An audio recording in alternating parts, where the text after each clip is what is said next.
Isn't it about time you passed your test? How many hours you had? Don't know, about 30? 30? Well, I had 12. My brother, your uncle, he had 10. Grandad, well, he didn't even have lessons. Who's this fraud teaching you to drive? Calls himself a driving instructor. I'm going to have words with him. Hello. Hello, are you my son's driving instructor? Who's your son? Harry. Oh, you must be Mr. Slug Slime. How can I help you? My son, right, he's done 30 hours lessons with you and he still ain't passed. I smell a rat.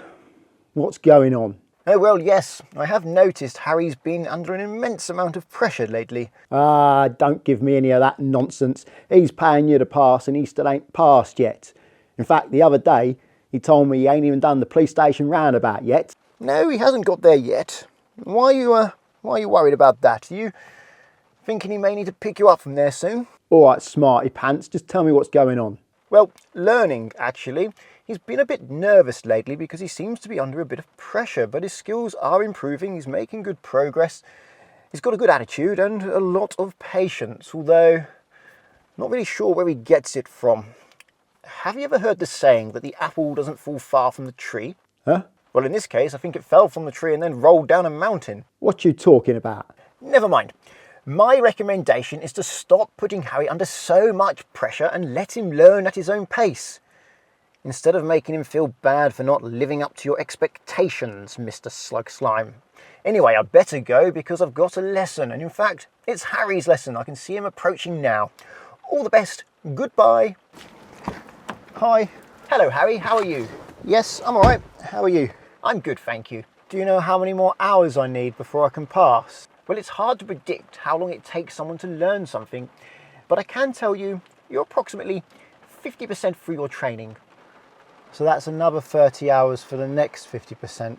Well, it's not that simple, actually, because although it's taken you 30 hours to do 50%, that doesn't mean it's going to take you another 30 hours to do the next 50%. It could take you more or less, because people learn different things at different speeds.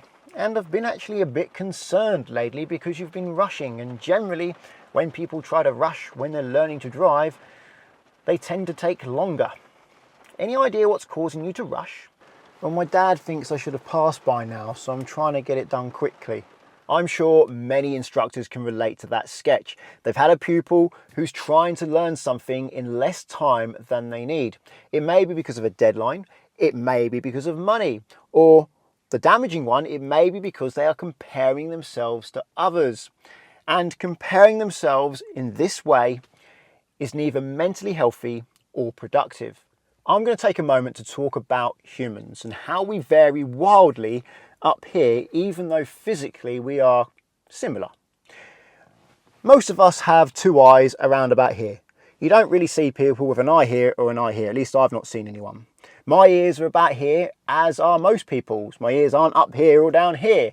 I have a mouth here like most people and a nose there like most people. And if you walk down a busy street, most people are of a similar height. Yes, you get tall people and short people, but you don't have someone over there who's half a foot tall down with the pigeons and someone over there who is as tall as a tree at like 25, 30 foot or something. We are all of a similar physical appearance, although we do have variations.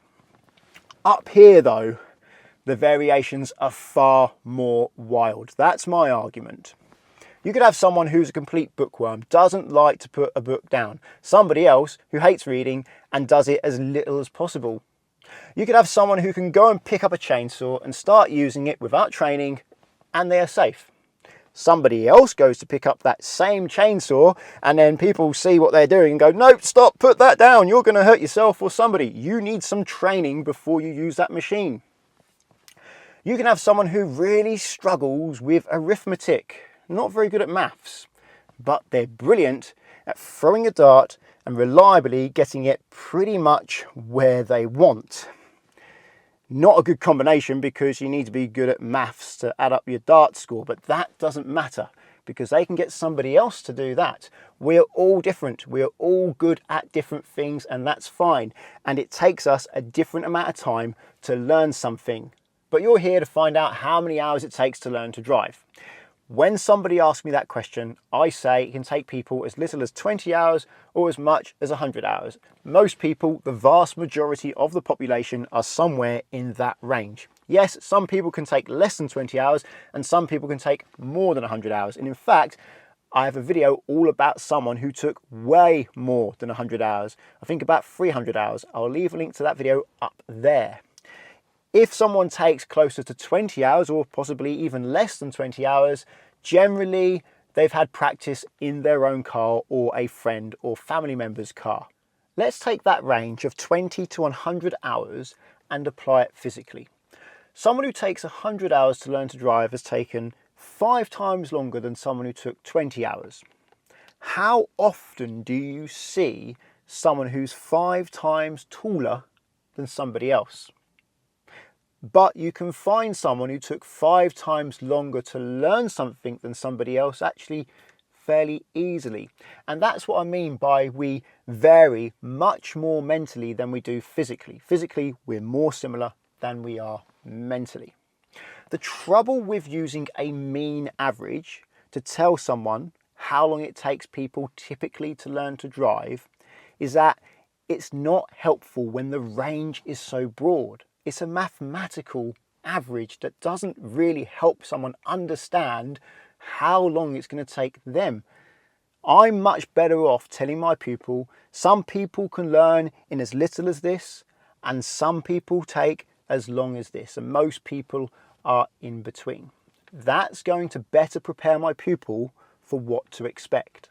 Telling someone the mean number of hours it takes to learn to drive can be harmful because the range is broad and therefore there is a significant chance that they're going to take longer than that mean average. And in my experience, when someone can see that they're going to take longer, often it has a negative impact on their learning. They make less progress because they feel bad, and it may even make them feel bad for the rest of their lives about driving. They can think, it took me a long time to learn to drive, I'm not very good at driving, when that is not necessarily the case. Whether or not you're good at driving is down to safety, and most of that doesn't come down to your skill, your aptitude for picking up the skill of learning to drive. That comes down to attitude long term. Some things we learn quickly and some things take us more time. There is nothing wrong with this. But focusing on whether or not it's taking you more or less time to learn something than a mathematical average, well, that helps nobody. My advice is to focus on enjoying the learning process and focus on what a driving license means to you. Some people want to know how long it's going to take them to learn to drive because they want to know how much money they need to pass the driving test. Well, the simple truth is you don't know how much money you need because you don't know how long it's going to take you to learn. Everybody's so different. If you set aside a lump sum of money and say, I've got to learn within that budget, how many lessons can that buy me? Well, it could work, but if you start to get near the end of that budget, you're going to be under pressure to learn more quickly. And when you're under pressure, well, it tends to take you longer because that pressure doesn't help people learn. My advice is to set aside a weekly or monthly budget for lessons and then do lessons for as long as it takes you to pass. Some people say to me, I'm great under pressure. I learn so much better when I'm under pressure. But that's rarely the case when you're trying to learn something in a set number of practice hours. Let's say you're trying to learn a musical instrument and there's flexibility in how much practice you can put into learning it. Pressure may help because that pressure may be the difference between you putting in 3 hours a week or 10 hours a week. So of course, if you're putting in 10 hours a week, you're going to get better quicker than if you're putting in 3 hours a week. But if you're trying to learn something in a set number of practice hours, and that set number of practice hours is going to cause you pressure, well, that pressure isn't going to allow you to increase the number of hours you have because the pressure is the number of hours you have, and therefore it only causes stress.